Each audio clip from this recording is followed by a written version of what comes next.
ମଧୁବାବୁ ଦୀନକୃଷ୍ଣ ଦାସ ଯେତେ କବି ଅଛନ୍ତି ଆଜ୍ଞା କିନ୍ତୁ ଓଡ଼ିଶାର ସ୍ୱତନ୍ତ୍ର ପରିଚୟ ଆଉ ଭାରତକୁ ପରିଚୟ ଦେଲା ବାଲା ହଉଛନ୍ତି ଅନ୍ଧକବି ଭୀମ ଭୋଇ।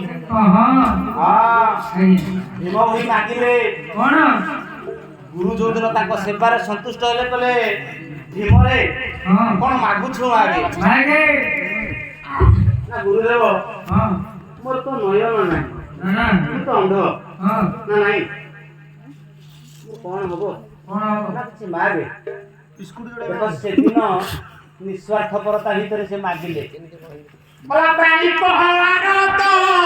ଦୁଃଖ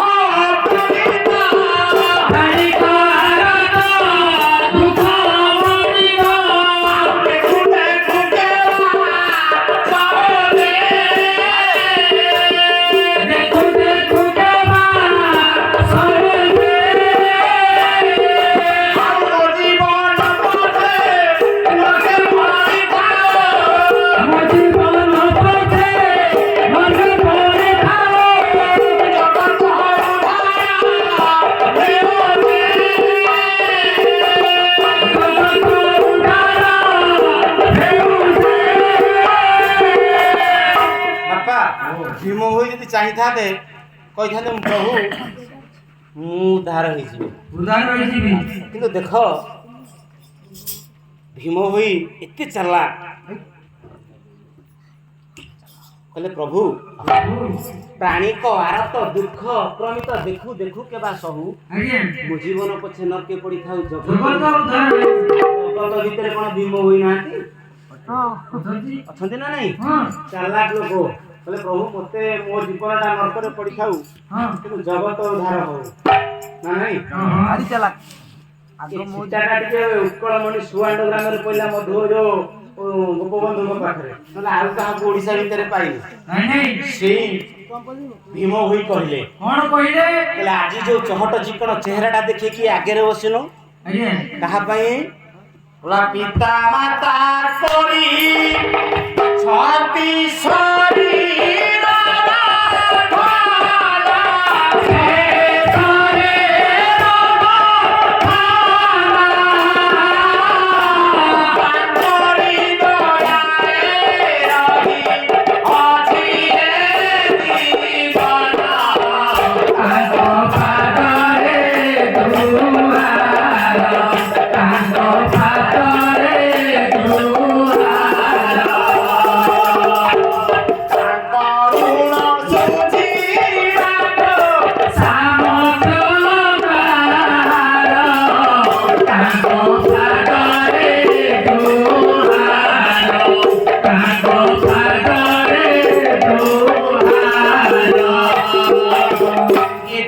ଯେତେ ପୁଅ ଅଛନ୍ତି କିଏ ଛାତିରେ ହାତ ବାଡ଼େଇକି କହିଲେ ମୁଁ ମୋ ବାପାର ଋଣ ସୁଝିଛି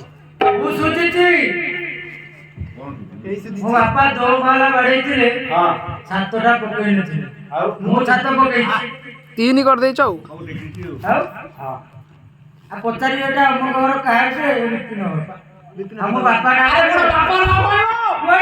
ମୁଁ ନା କହିବ ନା ଆଉ ବାପାଙ୍କର ସୁଝୁନି ବାପାଙ୍କର ରେକର୍ଡ ବାହାରୁଛି ଅବଶ୍ୟ ମୁଁ ନା କଥା ଗୋଟାଏ ମତରେ ସତ୍ୟ ତା କଥା ଗୋଟାଏ ମତରେ ସତ୍ୟ କାହିଁକି ନା ଯିଏ ବାପାର ନାଁକୁ ବୁଡ଼େଇ ଦେବ ଆଜ୍ଞା ସଂସାରରେ ସେ ହଉଛି ଯୋଗ୍ୟ ପୁଅ ଦେଖିଛୁ ଯୋଗ୍ୟ ପୁଅ ଠିକ ଆଜିକାଲି ଯୁଗରେ ହଉଛି ନା ବାପାର ନାଁକୁ ଯୋଉ ପୁଅ ବୁଡ଼େଇଲା ସିଏ ହଉଛି ସଂସାରରେ ଯୋଗ୍ୟ କଟା ପାଉଥିଲେ ବା ନାଁ କଟା ହେଇଗଲାଣି ଆମ ନାଁ ପଇଲାଣି ପୁରାଣ ପୁସ୍ତକ ଆପଣ ଉନ୍ମୋଚନ କଲେ ଦେଖିବେ ଦଶରଥ ତାଙ୍କ ନାମ ଅନୁସାରେ କଣ ତାଙ୍କ ବଂଶର ନାଁ ରଖିଲେ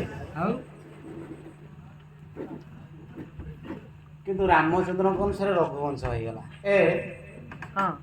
ଯେହେତୁ ସେ ସୂର୍ଯ୍ୟବଂଶରେ ଜନ୍ମ ସୂର୍ଯ୍ୟବଂଶ ହେଇଗଲା ହେଇନି ରାମ ରାଜ୍ୟ ହେଲା ପରିବର୍ତ୍ତନ ହେଇନି ବାପର ନାଁକୁ ସେ ରଖିଛନ୍ତି ତାଙ୍କ ନାମରେ ନାମିତ ହେଇଗଲା ଯିଏ ବାପା ଯେତିକି କରିଛନ୍ତି ବାପା ମୋର 5 ଟଙ୍କା ରୋଜଗାର କରିଛି ମୁଁ ଯଦି 10 ଟଙ୍କା ରୋଜଗାର କରି ବାପାକୁ ଶାନ୍ତିରେ ରଖିପାରିଲି ତାହେଲେ ମୁଁ ହଉଛି ଯୋଗ୍ୟ ପୁଅ ତାର ଭିତ୍ତି ନାହିଁ କଣ ବାପା ମରିଗଲା ପରେ କରିଛି ନା କଣ ବାପା ବଞ୍ଚିଲା ପରେ କରିଛି ସେ ବା କହିଲା ମୋ ବାପା ଚାଲିଗଲା ପରେ ମୁଁ ଛାତ ପକେଇଛି। ବାପା ଯେତେବେଳେ ବଞ୍ଚୁଥିଲା ସେ କ'ଣ କରୁଥିଲା? ତା କେବିନ କଡ଼ରେ ନାଲି ବୋତଲ ଟେକୁଥିଲା। ମୋ ବୟସ ଥିଲା ସେତେବେଳେ ମୁଁ ଟେକୁଥିଲି। ଏଇଟା ମୋ ବାପ ହେଲିଣି ମୁଁ କେବିନ କଡ଼ରେ ନାଲି ବୋତଲ ଟେକୁଥିଲା। ଶିଖିଲା କାହାଠୁ? ଶିଖେଇଲା କିଏ? କବି ହେଲା ଆପଣଙ୍କର ନାଁଟା ମନେ ପଡୁନି, କ'ଣ କହିବି? ଗଙ୍ଗାଧର ମେହେର କହିଲେ। କ'ଣ କହିଲେ? ହଁ କ'ଣ କହିଲେ? କ'ଣ କହିଲେ? କହିଲେ? ବାପ ଗୁଣେ ପୁଅ ବାଳୁଙ୍ଗା ହୋଇ ମା ଗୁଣେ ଝିଅ ବାରି। ଏ ମା ଗୁଣେ ଝିଅ ବାରି, ମା ଗୁଣେ ଝିଅ ବାରି। ବାପ ଗୁଣେ ପୁଅ ବାଳୁଙ୍ଗା ହୋଇ ମା ଗୁଣେ ଝିଅ ବାରି। ଏ ମା ଗୁଣେ ଝିଅ ବାରି, ମା ଗୁଣେ ଝିଅ ବାରି। ବଡ଼ ଝିଅ ଯେତେ କାନରେ ପକାଇ ପକାଇ ଉଆର ଖାଇ। ଏ ଭଗାରୀ ହୁଏ ମାରି, ଭଗାରୀ ହୁଏ ମାରି। ଶାସ୍ତ୍ର କହିଲା ବାପ ଗୁଣରେ ପୁଅ, ଆଜ୍ଞା ମା ଗୁଣରେ ଝିଅ। ଝିଅ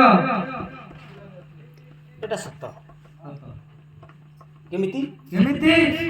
ତମେ ଅନୁଭବ କର, ଯୋଉଦିନ ତମ ବୋହୁ ଗୁଡ଼ା ଫାଡ଼ିଆ ମୋବାଇଲ ଦବ, ଆଜ୍ଞା ଆଉ ତ ଛୋଟ ମୋବାଇଲ ଚାଲୁନି, ବଟନ ଥିବା ମୋବାଇଲ କେହି ଧରୁନାହାନ୍ତି। ନାଇଁ କାହିଁକି ନା ତା ମା ଧରି ପାରିବ ନା ତା ବାପା ଧରି ପାରିବ। ନାଇଁ ନା ହଁ ଭିଡ଼ିଓ ମୁଁ ବି ବାହାର ପଡ଼ିନି, ମୁଁ ବି ବାହାର ପଡ଼ିନି। ସେ ଫାଡ଼ିଆ ମୋବାଇଲ ଯୋଉଦିନ ଦେଖିବ ମା ସାଙ୍ଗରେ କଥା ହବ, କ'ଣ ଝିଅ ଖାଇଛୁ? ଆଜି ବାଇରୁ ମୋ ଶାଶୁ କଖାରୁ ଡଙ୍କା ଆଣିଥିଲା। ରାଇତା କରିଥିଲ। କଖାରୁ ଡଙ୍କା ନା, ଆଜି ବା ବୁଧବାର ମାଉଁସ ହବା କଥା। ଆଜ୍ଞା ଅଭାବ ଅଛି ମଣିଷ ଜୀବନରେ, ହଁ କିନ୍ତୁ ସେ ତା ମା ଆଗରେ ସତ କଥା କହିଲା, ଲୁଚେଇ ପାରିଲା? ନାଇଁ ନାଇଁ ଦ୍ୱିପହରେ ଫୋନ କଲା ବେଳକୁ ଝିଅ କ'ଣ ହେଇଛି ନା ଗରମ ଭାତକୁ କୋଳଥ ଡାଲି। ନା ଦ୍ୱିପହରେ ବି ହେଇପାରିଲାନି, ନା ନା ଆଉ ରାତିରେ ଭଣ୍ଡା ଆଳୁ ସନ୍ତଳାକୁ ରୁଟି। ତା ମା ଆଗରେ ସେ ସବୁ କଥା କହିଲା, ଆଜ୍ଞା କିନ୍ତୁ ମା ସେ ବୁଝିଲାନି ମୋ ଜୁଆଇର ଅସୁବିଧା କି ମୋ ସମୁଦ୍ରର ଅସୁବିଧା କ'ଣ ପଡ଼ିଛି। ସେ ତ ଆଜି ଆଣିନାହାନ୍ତି, କାଲି ଆଣିପାରିବେ ନା। ଗୋଟାଏ ପରିବାରରେ ଆମେ 5 ଜଣ ଚଳୁଛେ, ଗୋଟାଏ ବୋହୁ କ'ଣ ଆମ ପାଖରେ ଚଳିପାରିବନି? ହଁ କିନ୍ତୁ ମା ସେଠି ଗୋଟେ କାନରେ ଫୁଟିଲା, ଭାଙ୍ଗିଦେ ନା ଏତେ ଭାଇ 4 ଭାଇ ଭିତରେ ରହିଲା କ'ଣ ବୋଧେ ଆଣିପାରୁନାହାନ୍ତି। ଆଜ୍ଞା ଭିନେ ହେଇଯାଉଛି, ଭଲ ଖାଇଯାଉନୁ। ତୁ ଭିନେ ହେଇଯା। ନେଇଯା ହଁ ତୁ ଭିନେ ହେଇଯା। ତୁ ଭିନେ ହେଇଯା, ମୁଁ ମୋ ଜୁଆଇ ଚାକିରି କରିଛି। ବାପା ମୁଁ ଭୁଲ କହୁନି, ଏଇଟା ମିଛ ସତ କଥା। ତମେ ଭିନେ ହେଇଯା, କାହିଁକି ନା ମୋ ଜୁଆଇ ଚାକିରି କରିଛି, ଖାଉଛି, କିନ୍ତୁ ଭାଇମାନଙ୍କର ରୋଜଗାର ନାହିଁ, ବଡ଼ ଫ୍ୟାମିଲି। ହଁ ମାଉସ ଟିକେ ଆଣିପାରୁନି, ସମସ୍ତିକି ବଞ୍ଚେଇକି ରଖିଛି। କିନ୍ତୁ ମା ଭୁକିଲା, କହିଲା ତୁ ଯୋଉଦିନ ଭିନେ ହେଇଯିବୁ ଦେଖିବୁ ତା ପରଦିନ ସବୁଦିନ ମାଉଁସ ଖାଇବୁ। ସବୁଦିନ ଖାଇବୁ, କିଛି ବାରମ୍ବାର ନାହିଁ। ସବୁଦିନ ମାଉଁସ ଖାଇବୁ ବା। ଆଜ୍ଞା ଆରେ ମୋର ଗୋଟାଏ ନାତି, ତମେ 2 ଜଣ 3 ଜଣ ହବ, ମୋ ନାତି କେତେ ଖାଇବ? ଧରିଲେ ମାଉଁସ ମାରିଲେ ତମେ ବୁଡ଼ିଯିବ, କିନ୍ତୁ କଖାରୁ ଡଙ୍କ ଖାଉଛୁ। ଭିନେ ହେଇଯା, ଦେଖିବ ଗୋଟେ ଝିଅ ତା ବାପା